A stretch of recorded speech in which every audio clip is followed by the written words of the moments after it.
తీసుకోవాల్సిన బాధ్యత ప్రభుత్వాలదే. డిబేట్లో మానవతారాయ్ గారు, సుజన గారు, వినుషారెడ్డి గారు, విద్యాసాగర్ గారు ఉన్నారు.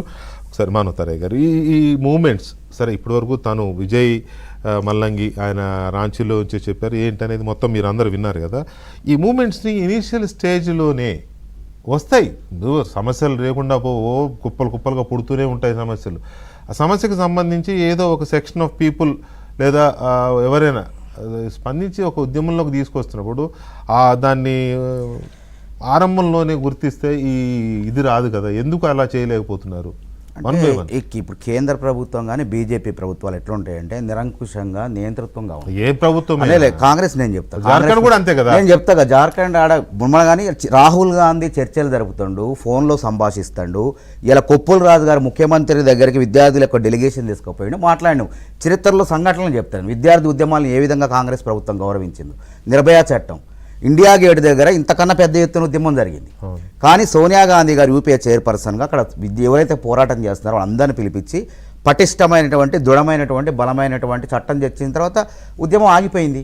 అదేవిధంగా అన్నా హజారే ఏదైతే లోక్పాల్ బిల్లులో దాన్ని సవరణలు చేయాలి, అది బలహీనంగా ఉందని చెప్పి అందులో పౌర సమాజాన్ని మేధావులను చేర్చాలంటే ఫస్ట్ యూపీఏ ప్రభుత్వం నిరాకరించింది.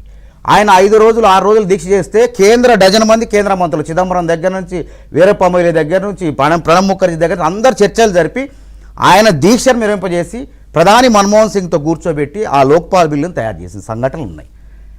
గుర్తుందా లేదా? కాంగ్రెస్ ప్రభుత్వం ఎట్లా ఉండే ఇక్కడ అక్కడ దాకా తెలంగాణ ఉద్యమం విద్యార్థుల ఉద్యమం కాదా?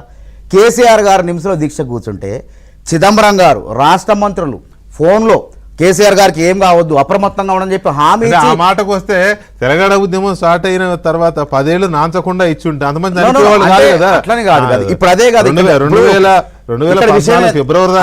విషయం ఏంటంటే స్పందనలో చూడండి, తేడా చూడండి అంట. ఇక్కడ అదే విధంగా ఇందిరాగాంధీ గారు సోనం వాంగ్చుంగ్ తండ్రి సోనం వాంగ్యాల్ గారు లడ్డాఖ్లో 97% మంది గిరిజనులు, వాళ్ళకు గిరిజన హోదా లేదని చెప్పి ఆయన 5 రోజులు దీక్ష చేస్తే ఢిల్లీ నుంచి ఇందిరాగాంధీ గారు లడ్డాఖ్ పోయి లేహ్యూ ప్రాంతానికి పోయి ఆయన దీక్ష వినపజేసి అందులో 8 తెగలకు గిరిజన హోదా ఇచ్చింది.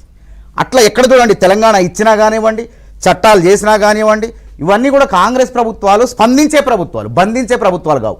ఇవాళ రాహుల్ గాంధీ దీక్ష చేస్తున్న విద్యార్థి జార్ఖండ్లో ఫోన్లో సంభాషించి కొప్పుల రాజు గారిని అక్కడ పెట్టి ఇన్ఛార్జిని అక్కడ పెట్టేసి ప్రభుత్వంతో ఎప్పటికప్పుడు చర్చలు జరుపుతాయి. అక్కడ కూడా ఏంది పారదర్శకత లోపించింది. అక్కడ జరిగినటువంటి Jharkhand staff selection commission combined graduates ఎగ్జామ్స్లో పారదర్శకత లోపించిందని విద్యార్థులు వాళ్ళు ఏమంటున్నారు, మొత్తం 13 రకాల పరీక్షలు జరిగినాయి, వీటన్నిటిలో పారదర్శకత లేదు, వాటిని రద్దు చేయమంటున్నారు. ప్రభుత్వము ఎవరైతే కారకులయ్యారో ఒక నిజంగా పారదర్శకంగా లేకుండా పరీక్షలు పెట్టిన వాళ్ళని కమిషన్ సభ్యుల్ని కూడా అందులో 2-3 తొలగించింది, మాజీ చైర్మన్ కూడా తొలగించింది, అదేవిధంగా వాళ్ళపైన కేసులు కూడా నమోదు చేసింది. కాబట్టి విద్యార్థులు ఏం కోరుతున్నారు, సిబిఐ విచారణ అంటారు. ఇంకేందుకు రాష్ట్ర ప్రభుత్వమే చర్య తీసుకున్న తర్వాత ప్రభుత్వమే అక్కడ నుంచి చర్యలు తీసుకున్నారు, సిబిఐ ఎంక్వైరీ అడుగుతున్నారు. సరే ఇంకా పోరాటం కొనసాగుతుంది. చెలో అసెంబ్లీ ముట్టడి ఎట్లా జరిగిందో, పోలీసులు కూడా ఎంత సంయమనం పాటించారో ఇప్పుడు జరిగిన సిజేపీ నాయకుడు చెప్పడం జరిగింది. కాబట్టి కాంగ్రెస్ ప్రభుత్వాలు ఎప్పుడు కూడా ఉదాసీనంగా ప్రజా సమస్యలను పట్టించుకునే విధంగా ఉంటాయి. కాకపోతే ఈ ముసుగులో కొంతమంది ఢిల్లీలో జరిగింది నిజమైన సహసిద్ధమైన ఉద్యమం. గుర్తుపెట్టుకోండి, చరిత్రలో ఎప్పుడు కూడా సహసిద్ధమైన ఉద్యమాలు విజయవంతమైతాయి.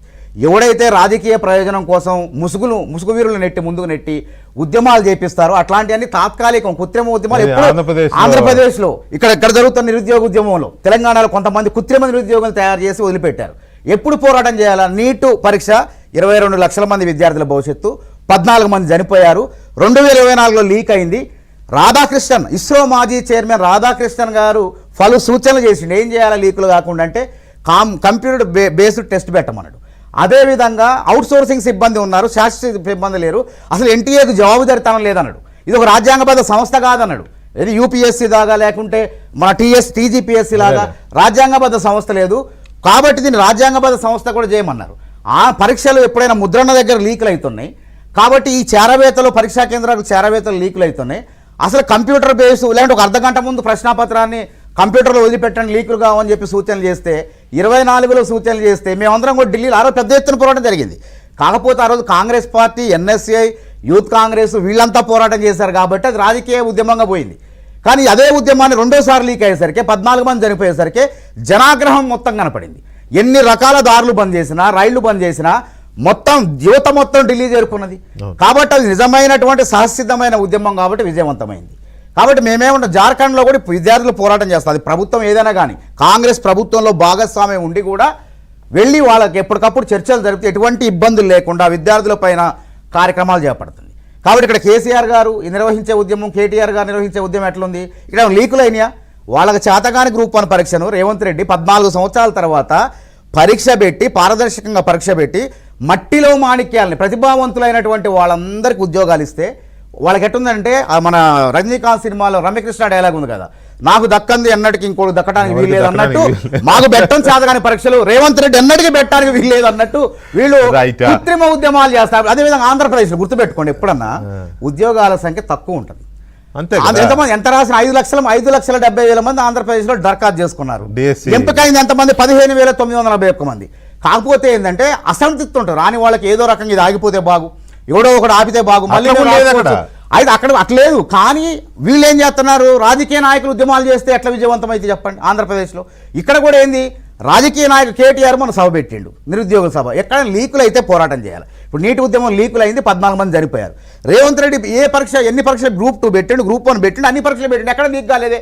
ఉత్తుత్త ఆరోపణలతో కోర్టులు కూడా నమ్ము. అందుకే హైకోర్టు పోయినా జడ్జి గారు ఏం చెప్పిండు, ఆధారాలే అన్నాడు. ఆధారాలు లేకుండా ఒక రాజకీయ ప్రయోజనాల కోసం ఒకరి చేతి కింద మోచేతి నీళ్ళు తాగుతూ కృత్రిమ ఉద్యమాలు సృష్టిస్తే జనం కాదు కదా, నిజమైన నిరుద్యోగులు కూడా ఎవరు నమ్మరు. ఆంధ్రప్రదేశ్లో జరిగే పరిస్థితి అది. రైట్. సాగర్ గారి గుడి